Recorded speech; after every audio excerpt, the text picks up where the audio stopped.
तथा गुण, जैसा नाम होगा वैसे कुछ ना कुछ गुण तो होंगे। अब बहुत ही कम है कि महाराज किसी का नाम हो गंगाराम और गंगाराम किसी को पानी भी ना देते हो। बहुत कम, हजारों में एक आध कभी यदि मिल जाए बात, नहीं तो गंगाराम जिसका नाम है महाराज वो सबको जरूर पानी पिलाते हैं, जल पिलाते हैं। और हो सकता है कि किसी मैया का नाम शांति हो और वो मैया कभी शांति न रखती हो। वक्त ध्यान देना, कभी कभी संसर्ग दोष भी हो जाता है। संसर्ग का मतलब समझते हैं, एक शब्द के ही कई अर्थ होते हैं और समझने वाला हो सकता है कि हम बोलें कुछ और समझे कुछ। तो हुआ क्या, एक बार एक जगह पंडित जी कथा सुना रहे थे और पंडित जी ने बोला मैया जी शांत हो जाओ, मैया जी भैया जी शांत हो जाओ, और सभी शांति के साथ बैठो, सभी शांति के साथ बैठो। जैसे पंडित जी ने कहा महाराज सबको तो सब शांत होकर बैठ गए। कथा विश्राम हुई, एक मैया धीरे से आई पंडित जी के पास और पंडित जी से कहा पंडित जी बाकी कथा तो हमको पूरी अच्छी लगी पर एक शब्द अच्छा नहीं लगा।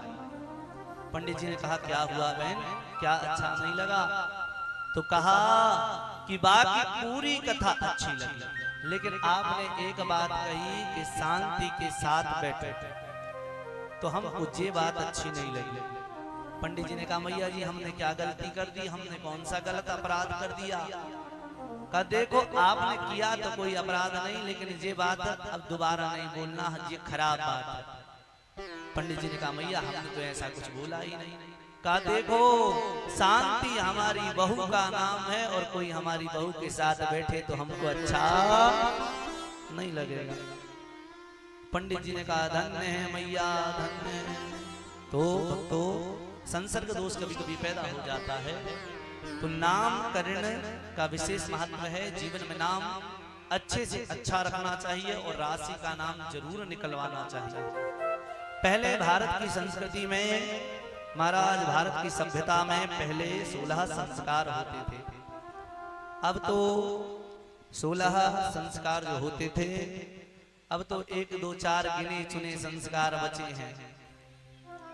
उसमें भी विशेषकर विवाह संस्कार और मृत्यु संस्कार, महाराज मरणोपरांत ले जाते हैं अंत्येष्टि के लिए, बस वही 2 संस्कार बचे हैं। बाकी संस्कार तो अब बहुत ही कम होते हैं। इनके नाम भी हो सकता है कि बहुतों को मालूम ही ना हो। पहला संस्कार है गर्भाधान संस्कार। कौन सा संस्कार? गर्भाधान संस्कार। दूसरा पुंसवन संस्कार। महाराज दूसरा संस्कार है पुंसवन संस्कार। और तीसरा सीमांतोन्यन संस्कार। चौथा जात कर्म संस्कार। पांचवा नामकरण संस्कार। छठवा निष्क्रमण संस्कार। सातवा अन्नप्राशन संस्कार। आठवा मुंडन संस्कार।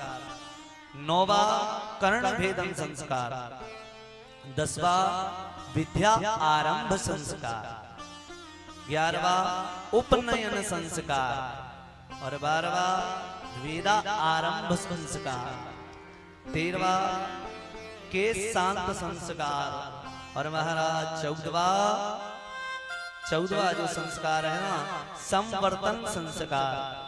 15वां संस्कार विवाह संस्कार और 16वां संस्कार मृत्यु के बाद जो संस्कार होता है ना अंतिम संस्कार, वही संस्कार 16वां संस्कार। तो भक्त ध्यान देना, किसी ने हमारे महर्षियों से पूछा कि महाराज जितने संस्कार हैं इनमें 14 संस्कार तो 15 संस्कार जो हैं ये 20 से 25 साल के अंदर संपन्न हो जाते हैं, क्यों? प्रश्न बहुत अच्छा है। उन्होंने पूछा भी सही कि महाराज 16 में से 15-25 में क्लियर हो जाता है और 75 साल के बाद केवल एक अंतिम संस्कार रह जाता है, बीच में कोई संस्कार होता क्यों नहीं? तो भक्तों ध्यान देना, उन महर्षियों ने उन संतों ने कहा कि देखो जब तक मिट्टी कच्ची है तब तक आप जैसा चाहो उसे वैसा ढाल सकते हो। वैसे ही बालक जब तक छोटा है तो आपकी बात को मानता है, पर महाराज जैसे ही डिपेंड हुआ, जैसे ही उसका विवाह हुआ, सो वह अपने परिवार में फंस जाता, फिर तुम्हारी सुनने वाला नहीं है। इसीलिए ये 15 संस्कार, विवाह 15वां संस्कार, विवाह के बाद तुम्हारी सुनने वाला वो नहीं है। इसीलिए ये संस्कार कर लो। मैया जी ध्यान देना, संपत्ति कितनी भी जोड़ दोगे और यदि संस्कार नहीं दिए, बच्चे को अच्छी आदतों से नहीं जोड़ा, तो फिर वह संपत्ति पूजने वाली नहीं है। यदि बच्चा अच्छा है, संपत्ति कम है, तो वह संपत्ति को जोड़ लेगा, और यदि बच्चा बुरा है, बुरे व्यसन वाला है, कितनी भी संपत्ति क्यों ना हो महाराज, पूरी संपत्ति का नाश कर देगा। इसीलिए संपत्ति ना दो, संस्कार दो। क्या दो? संस्कार दो, अच्छी आदतें सिखाओ, भगवान से जोड़ो। भक्तों, हमारे भारतीय संस्कृति में 4 आश्रम बनाए गए हैं। 4 आश्रम हैं। पहला तो ब्रह्मचर्य आश्रम। ब्रह्मचर्य आश्रम ये जो भारत की वैदिक परंपरा है, इसमें 4 विशेष आश्रम बनाए गए हैं। क्यों? जिससे कि जीवन अच्छे से जिया जाए, जिससे प्राणी अपने जीते जी अपनी करनी को सुधार ले और भगवान की गति को प्राप्त करने के लिए रास्ता बना ले। अपनी करनी को सुधारने के लिए भगवान ने ये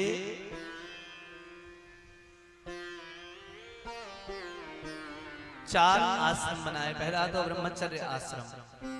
ब्रह्मचर्य आश्रम का मतलब है कि महाराज ब्रह्मचारी रहो।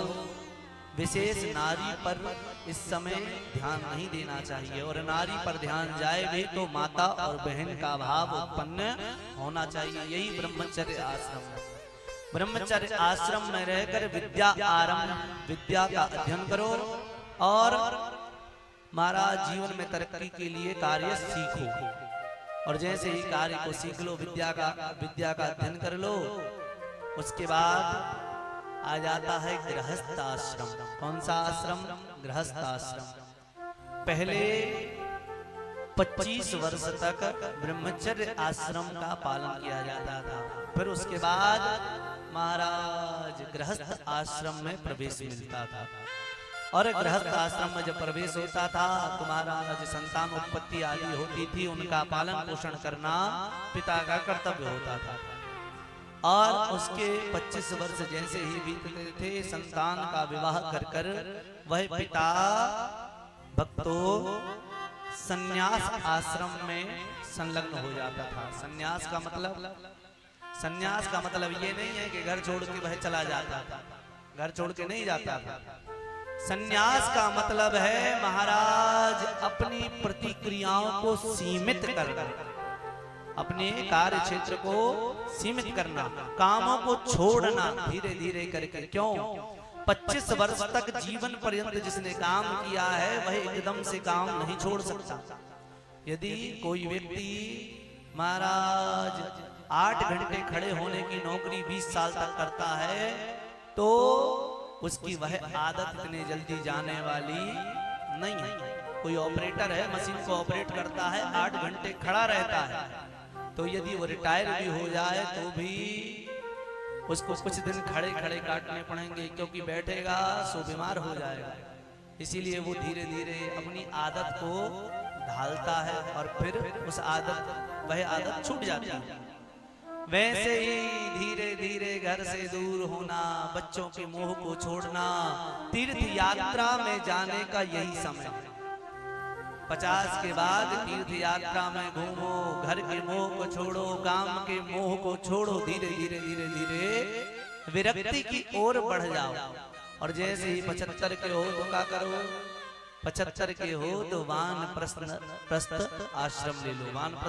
वानप्रस्थ मतलब पहले वानप्रस्थ का मतलब होता था कि अपने ग्रह को छोड़कर जंगल की ओर निकल जाओ, लेकिन आज हम घर को छोड़कर कहीं नहीं जा सकते क्योंकि जंगल बचे ही नहीं हैं, और चले भी जाएं तो महाराज वहां पर कोई सुविधाएं नहीं है, कोई संत रहते नहीं। पहले तो ऋषि महात्मा संत सब जंगल में रहते थे, तो वहां जाकर ज्ञान ध्यान की चर्चा होती थी, कथा श्रवण करते थे, ज्ञान को प्राप्त करते थे, तत्व ज्ञान के सहारे भगवान से अपने मन को जोड़ते थे।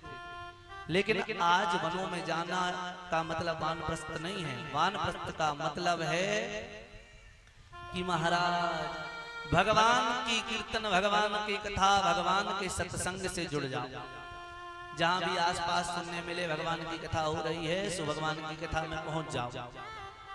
3 घंटे का 4 घंटे का समय भगवान के लिए प्रतिदिन देने लगो। फिर ये मान लो कि महाराज अब भगवान की दया है, और एक काम और करो जो करना, जो हम करते नहीं है। क्या करो? घर में महाराज सलाह देना बंद कर दो। क्यों?